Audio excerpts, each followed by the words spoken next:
journaling is important because it helps you to find out where you are. So I did a thing where I journaled my truth.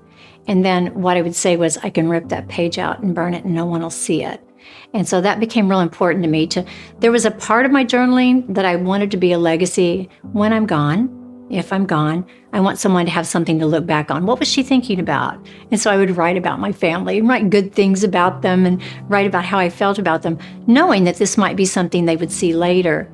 But my journal was also a way, those pages that I ripped out, where I could get real honest about how angry I was, how frustrated I was, how much pain I was truly in, and how afraid I was.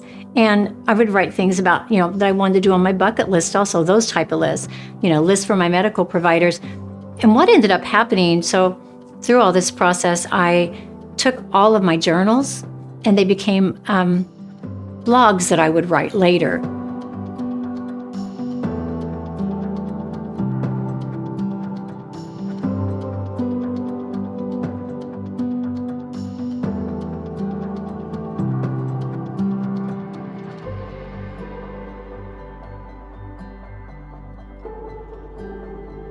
And I began to say how to make lists, how to set goals. I thought, if I'm having trouble with it, maybe these other people with liver disease are having trouble too.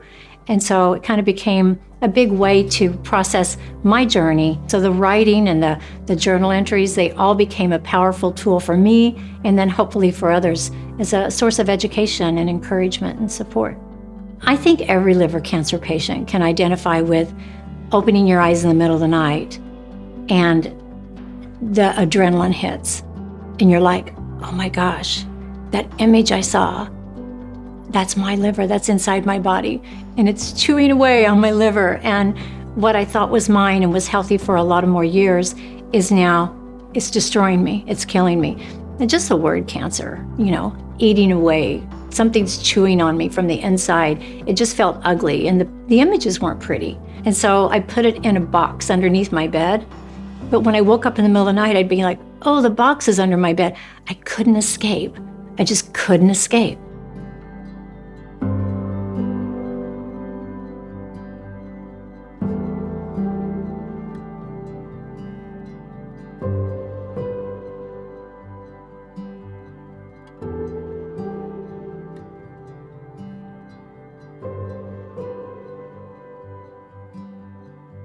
So lying down in the middle of the night with that box under the bed and that liver in my body and the thought of all these creepy things that were happening and gnawing away at me, I would go open my journal in the middle of the night. And that's when the truth would come out and bury my face in a pillow and cry really hard. And I was fortunate enough to live on a small acreage, so I could also just, in the middle of the night, get up and walk outside and go to the edge of the property and just cry with the coyotes and just really let it all out, stand under the stars and just kind of imagine what my future might be and prepare myself to be ready for it. And sometimes crumble up in a heap in my bathrobe and just lay out there in the yard and just cry. It's a howling kind of a feeling, and sometimes only a good cry will do.